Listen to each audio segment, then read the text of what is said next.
How's it going, everyone? Got a bunch of PlayStation news and updates to go over in this video, centering around some huge games that are coming out this year and in the foreseeable future. So we'll talk all about it. Let's get started right away. Metal Gear Solid 3 Snake Eater Remake is rumored to be revealed at the PlayStation Showcase, and it looks like it won't be a PlayStation exclusive. This is coming from Tom Henderson and Insider Gaming. Insider Gaming sources have revealed that Metal Gear Solid 3 Snake Eater Remake will not be a PlayStation exclusive despite the rumors online.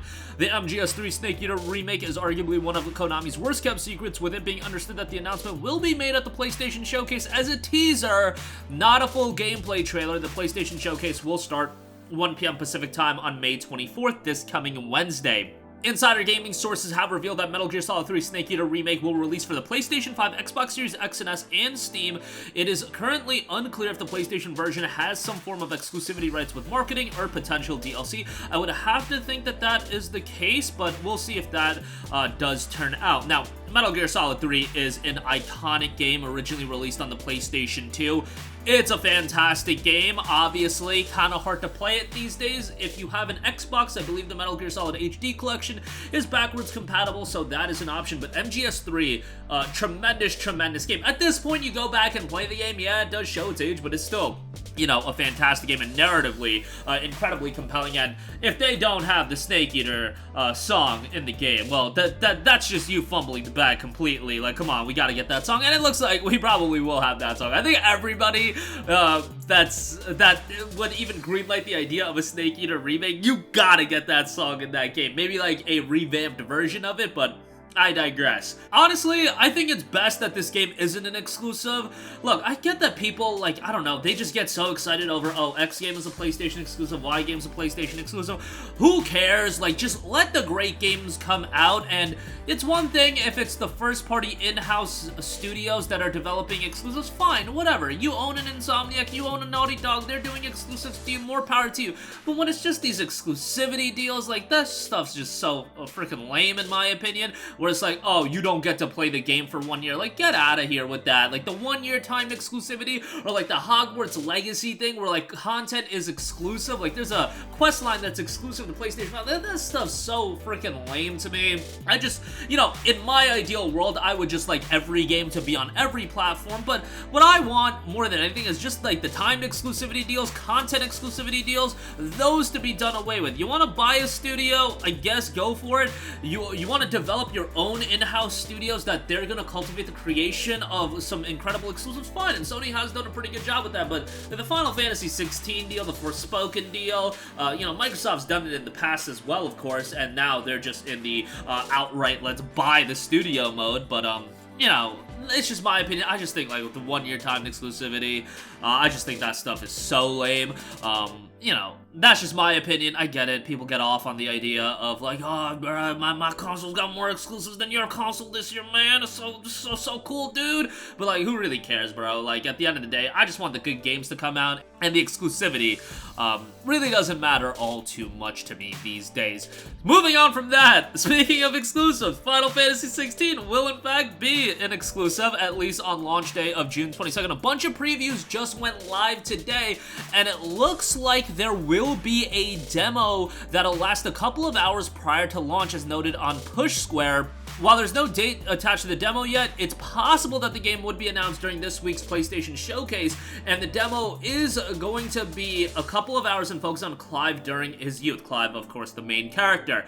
Think it makes all the sense in the world to announce the demo on the PlayStation Showcase. Maybe, get this, drop the demo that day. I mean, it was effective with Hi-Fi Rush when Microsoft did that earlier this year. Obviously, a demo is a different ballgame, but why not do a stealth drop of a demo? Like, that's fine. The hype and anticipation is already there. The stealth dropping a demo for a game like this, I think, would get people incredibly excited and just get a lot of people checking it out. Final Fantasy 15 did have a demo with the episode Duskay demo, but that was like tied to Final Fantasy Type 0 HD, and ultimately, like, the episode Duskay demo came out, and then wasn't it like we still have to wait like a year and a half after the launch of that demo before actually getting the game? In this case, Final Fantasy 16 is already gold. Drop the demo. It's gonna be a polished version of what we're gonna see out of the full game, and I think it'll get a lot of people super excited. Look, Final Fantasy is still you know, over here in the West, it's a big IP, but it's not like it's the biggest IP in the world. And I think if you stealth drop a demo like this, just dropping a demo in general doesn't have to be a stealth drop. There's gonna be people that are the hardcore Final Fantasy fans are gonna check it out. They're gonna buy the game regardless, but it's also gonna be an opportunity. Hey, this is one of the first big next-gen only titles in quite a while. Like, Jedi Survivor was what it was. It was kind of a technical train wreck, but if you're talking about big games that people are really looking forward to that are gonna be technical showcases, Final Fantasy 16 is gonna be one of those games that absolutely will be a masterclass in terms of technical showcase. At least that is my expectation based on what we've seen thus far. And if you're talking about a demo that's gonna be, you know, 2 to 4 hours at length, that's fantastic. That's gonna be a good amount for you to get into. Like, I would even say something like, yo, if you want to push PlayStation Plus premium subscriptions, like, you could lock it behind a premium subscription. You know, they do the trials and whatnot. I'm not saying they're gonna do that, but like, I think what they're doing with trials right now is just such nonsense where the trial will drop like 3 months after the game comes out. It's like, bro, what are we doing here? Why are trials dropping like well after the game's released? Like, that makes no sense to me.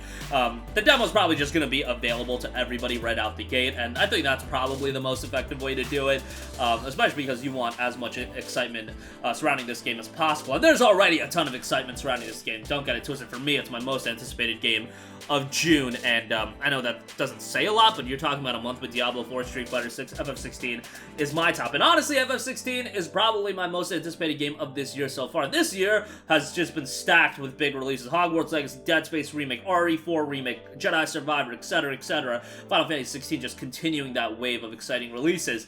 Lastly, another exciting release that'll probably be happening in 2023, Alan Wake 2. Looks like that'll be launching in October, according to voice actor.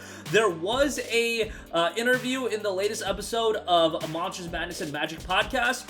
Matthew Poretta, Alan Wake voice actor, noted, "I've been working on it. That's supposed to come out in October. We're in the middle of working on it now. In fact, I was just in Finland last week. That's where the company's from, Remedy. Amazing people." So, Alan Wake 2, another game I'm super interested in. All we have so far is a CG trailer, but this game has been hard at work for quite a while. Thankfully, Remedy did get a lot of funding from Epic Games, and that game will be coming to fruition. PlayStation 5, Xbox Series, and PC via the Epic Games Store.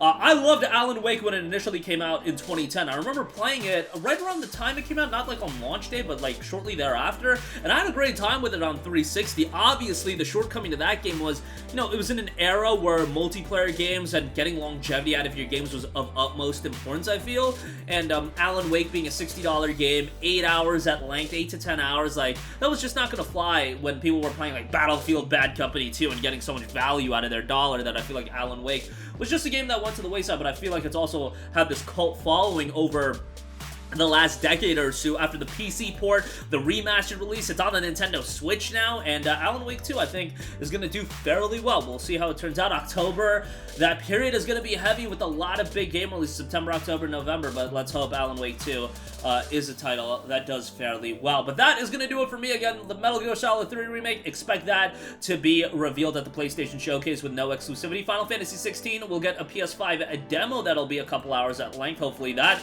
is revealed at the showcase, and stealth dropped I think would be a great idea. Alan Wake 2 launches in October according to the voice actor. That's going to do it for me. Sound off with all of your thoughts in the comments section down below. Thank you for watching, and goodbye.